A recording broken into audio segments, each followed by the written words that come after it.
ملګرو سلامونه مې واخلئ. افسر افغان یم او دا ځوانان دي د فرست ایئر سیکنډ ایئر سټوډنټس دي، په شعر او ادب باندې مین دي او موږ غواړو چې دیو انکریج شي، د دیو تخلیقي صلاحیتونه، د دیو سوچ، د دیو د فکر وسط او دیو پوه شي خپل د وطن په جمالیاتو باندې، خپل په غرونو چینارونو باندې. نو دا یو څو شعرونه دي تاسو ټولو ته ډالۍ وي چې زهر به د مار خشي خدای گو که د یار خشي، زهر به د مار خشي خدای گو که د یار خشي، او زلف دې راسن وها بیا به دې بیمار خشي، زلف دې راسن وها بیا به دې بیمار خشي، نن راځي ماما کرا نن به زما کار خشي، نن راځي ماما کرا نن به زما کار خشي،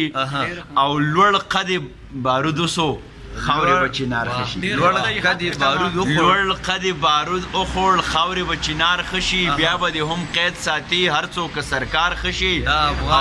بیا به دې هم قید ساتي هر څوک سرکار خشي، تور او زما حق منل څومره به خامار خشي،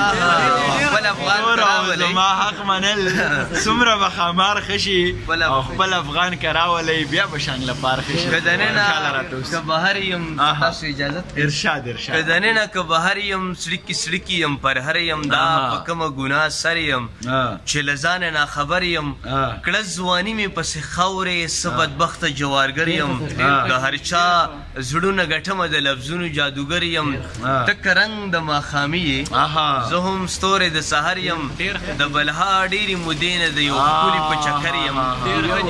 د بلها ډېرې مودې نه د یو ښکلي په چکر یم، دا چې ښکلي رانه سوځي دا راشد ستا دلبر یم. خوشحاله راته اوسئ، ډېره مننه.